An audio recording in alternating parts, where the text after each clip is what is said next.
Hello, everyone. It's Amanda with the Content Marketing Institute. Thank you so much for joining me for this week's Ask the CM World Community live stream, where each time we dive into a new topic with an awesome guest from our CM World community. Today's live stream is brought to you by the Content Marketing Institute. And if for some reason you don't know who we are the leading training and education organization for all things content marketing. You can head over to contentmarketinginstitute.com to see what we have cooking. We've been very busy over the last month or so. We released our first ever career and salary survey with some really great insights for content marketers, our annual B2B marketing research, new research on video and content marketers. So if you head over to contentmarketinginstitute.com, if you don't want to miss out, I would suggest you sign up for our newsletters so you can see all of that great content. All right, today, do you use TikTok to Google information? You may not be using TikTok for search just yet, but it appears that Gen Z sure does. So today we are going to chat about this trend and what this means for content marketers. So as always, as you join me today, say hello. Let me know where you're joining us from. Ask questions and comments. It always makes for a more engaging live stream when we hear from you. We had a great conversation going last time when we had our video live stream. So I'm hoping that we hear from all of you today. So to get that started, I'm going to ask you a question today. How many of you are using TikTok? And not personally, but your organization or your company. Are you on TikTok? How are you using it? Feel free to share your profile so we can check it out. We'd love to see some real world examples from TikTok. So let us know. I'd love to hear if some of you are using it as well. And I see some of you are already checking in. Lavinia from Toronto, Jen from Arizona. Thank you so much for joining us. All right. How about this? TikTok is the fastest growing social media site ever. So content marketers probably need to take notice of it if you haven't already. And as I said, Gen Z, when they're looking for certain types of information, they're Googling it on TikTok. So this trend has even caught the attention of Google. A Google executive recently confirmed that internal research for 18 to 24-year-olds showed that 40% of young people, when looking for a place to say, go to lunch, they're using TikTok or Instagram, not Google. I still Google for what it's worth, but I'm old, so that shouldn't be a surprise. So today we're going to chat about lessons for content marketers when it comes to search and TikTok. Again, if you guys are using TikTok, I'd love to hear about it. Let us know in the comments. Share your profile so we can see it. Thank you all who are joining us. Carolyn from Washington, D.C., Cody from San Diego, Dorothy from Detroit, Melissa from New York. We love it. Thank you guys. And I hope you will continue with the comments and questions. All right. Joining me today to chat about this, I just met her. She's super lovely. Adrienne Shears has created a social media marketing solutions for organizations such as AARP, Cision, Discovery Education, Lego Dimensions, The Root, and more. She founded her own social media consultancy, VV May.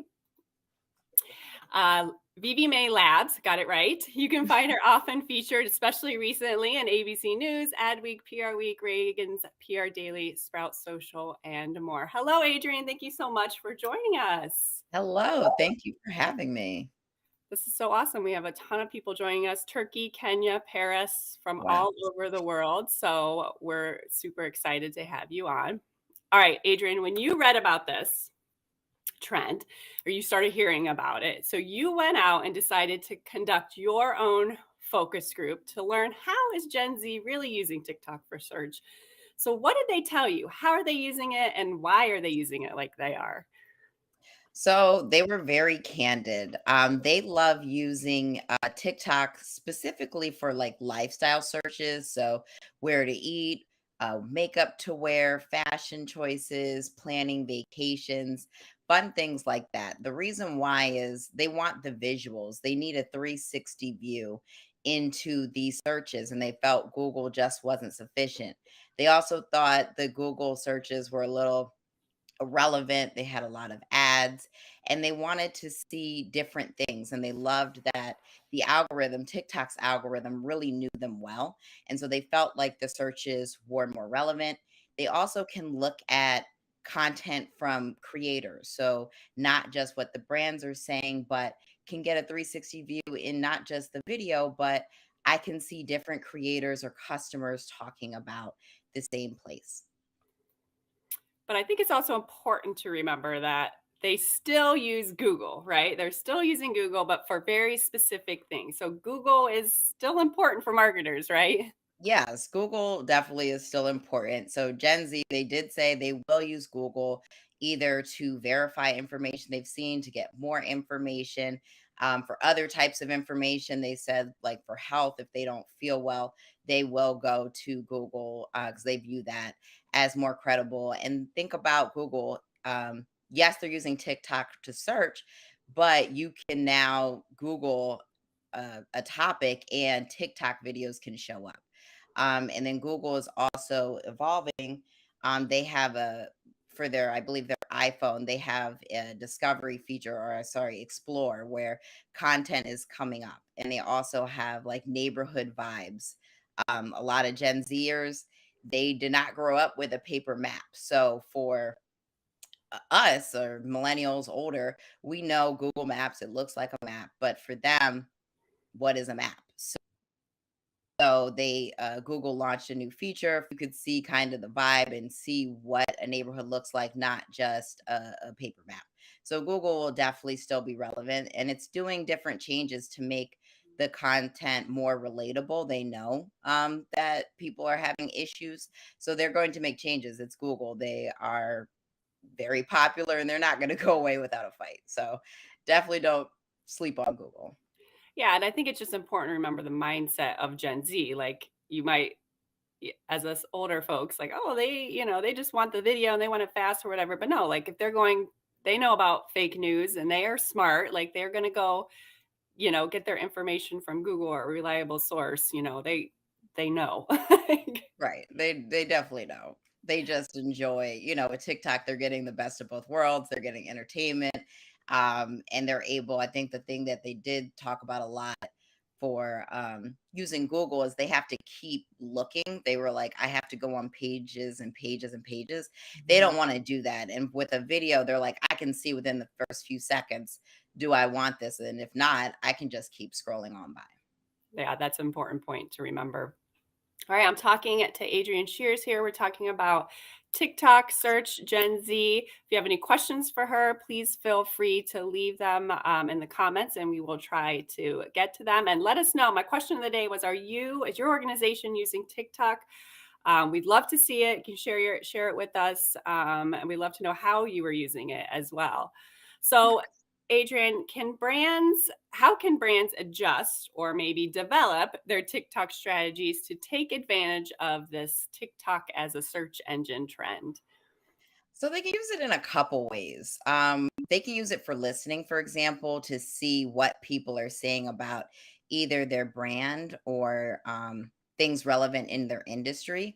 They can also partner with creators. You'll notice one thing about if you do go on TikTok, you'll see I'll give a random one. Amazon finds. That's a popular hashtag for people who love Amazon and just want to buy and find different things on Amazon. You'll notice like for some of those type of hashtags, the brand is not the most prevalent search. It doesn't come up first. It doesn't have the most likes or engagements. It will be generally a content creator. And so the things that brands need to think about is, do they themselves need to show up or do creators need to show up, and do they need to then just partner with them? So really thinking differently. So I would say using partnerships, I would say listening, and then being authentic on the platform. I know some of you are probably rolling your eyes because everyone says that, but for TikTok, it really is true. Sometimes the best produced content is not going to be the best performing. And Gen Z specifically, if your audience is that, they grew up with YouTube and social media and digital marketing. This isn't new to them. And so they go out of their way to maybe avoid marketing. So if that's the case, you really need to think about how are you going to be authentic. And if your brand isn't really authentic, meaning you don't really fit the online culture of TikTok, then maybe it's better to partner with someone else. And other brands that can kind of straddle the line, can diversify and have creators do themselves, encourage, user generated content. And of course, asking for permission if you're going to use user generated content. One thing that came up in the focus group is they do not like when brands steal from creators. And that could really turn off your customer base, especially if they're prevalent in the Gen Z demographic. Wow, that's fascinating. Yeah, they know, right? They want you to The kids are get smart, it. and I They guess a are, lot of man. them are adults now. So yeah. Yeah. So, do you have any examples of brands who are embracing this idea, and doing it well on TikTok? I imagine there's a lot of B2C brands who are doing it well, but, maybe also some B2B brands? Yeah, I can give you a couple of examples that I personally love. So, um, I love it's a little random, but the city of Columbus, Ohio, I think their TikTok is hilarious. Like they will do parodies of, complaints that are coming in, to the city, election content. They use music in a smart way.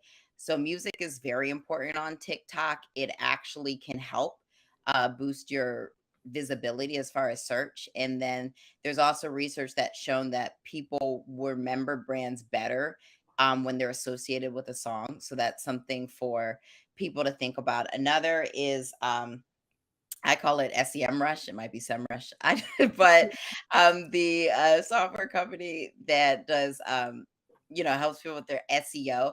Their content is very creative, so they take it in a fun way by taking popular search queries and kind of acting them out. So one was like around a random query about how would a dog wear pants? And so they really come and bring like fun content around that and play around. I would say Grammarly is also another one.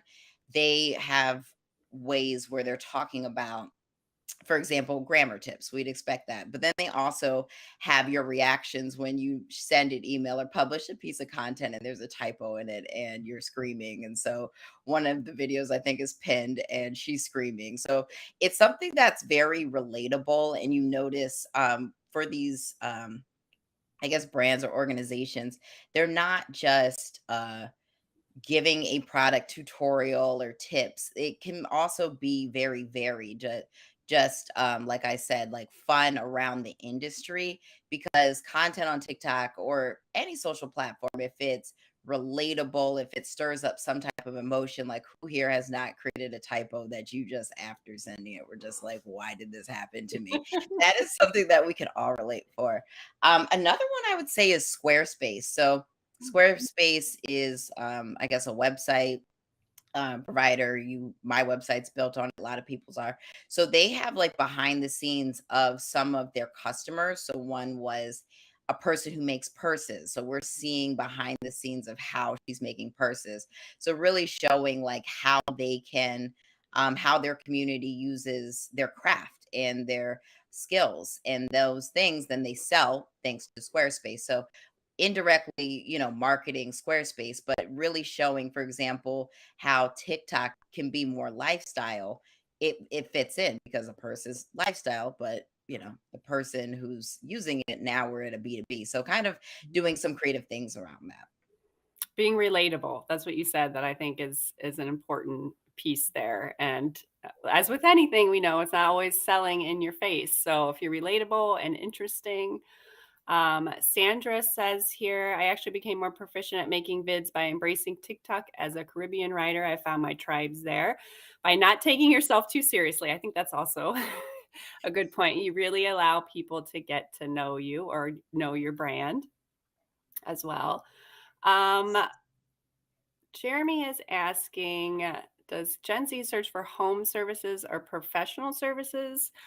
I don't know what's your take. I would say maybe probably not specifically, but if they're looking for information about something related to that, maybe.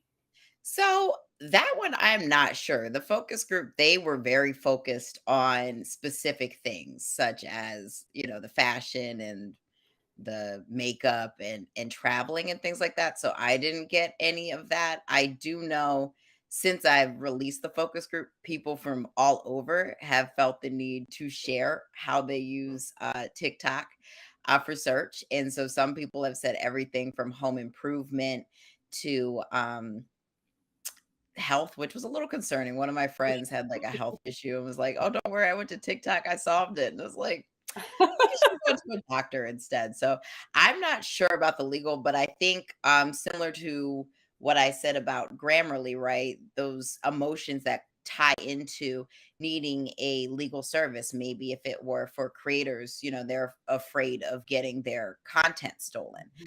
So I think just because I don't have an example doesn't mean it couldn't be tested out and work Mhm. because as you said earlier, TikTok is the fastest growing social network ever and more people are starting to use it. So there's this communications agency, MGH. They had released a study. They did their communications for restaurants.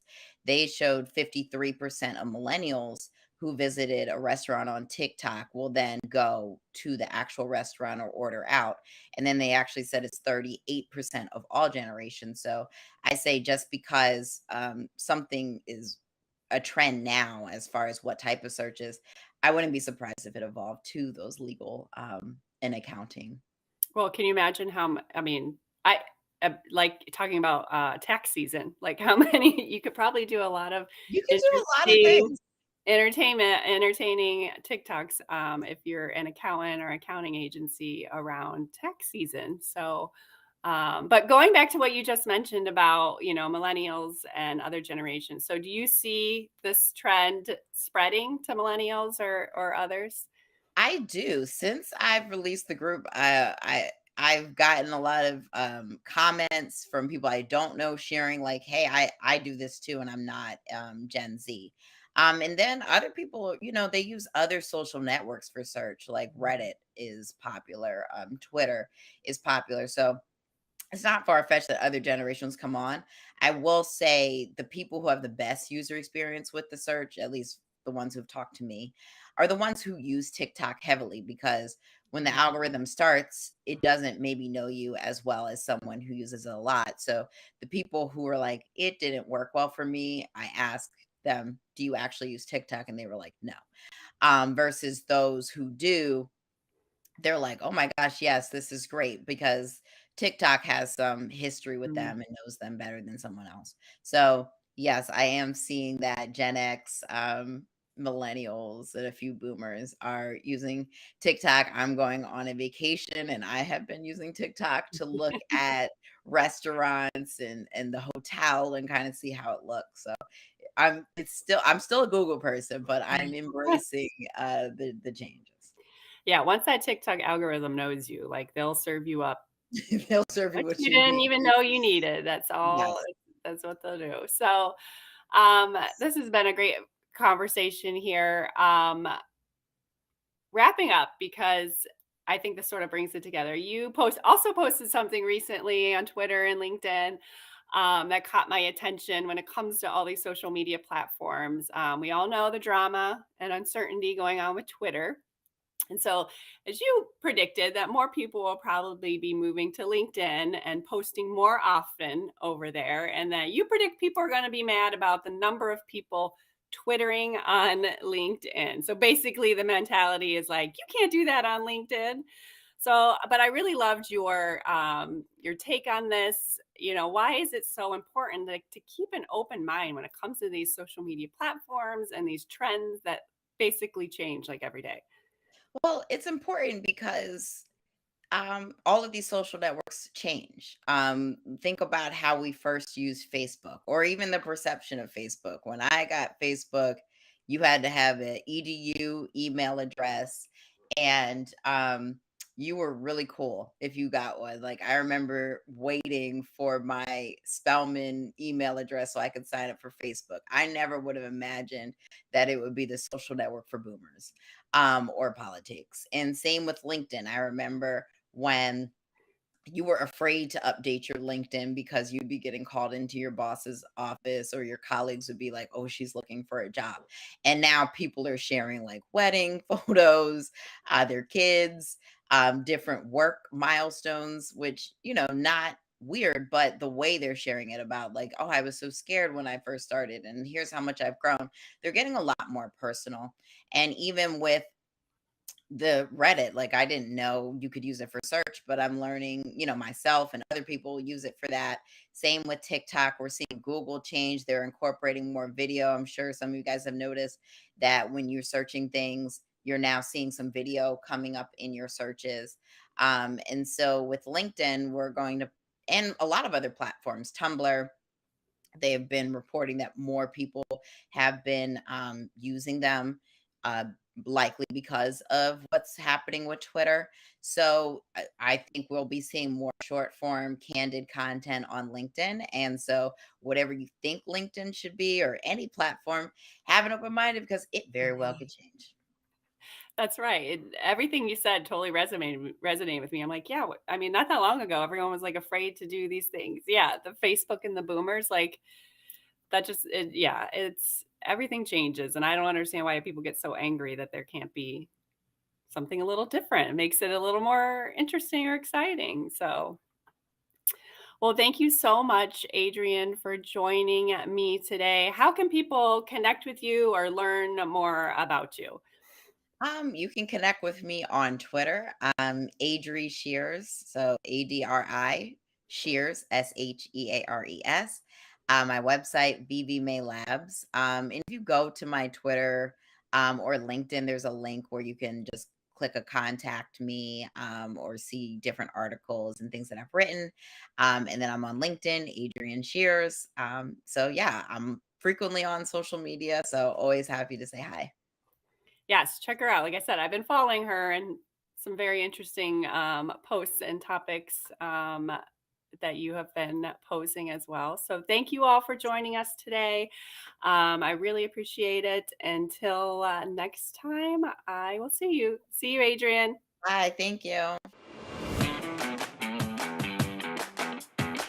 Comprehensive? Inspiring, Fun and educational. like awesome, Energizing. Family. Inspiring? I think brilliant.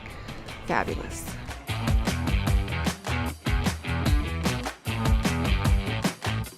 I've been coming here since the very first one. It's like coming home. It just feels like this amazing content family. It's great to step out from the day to day, be with our people. There are brilliant speakers and fantastic takeaways. Everybody leaves this event with pages of notes and things they can go apply right away. You're going to get a wide scope of opportunities, from something like new creative tactics to develop content to how to use AI. It's the most inspirational and educational conference that I've ever attended.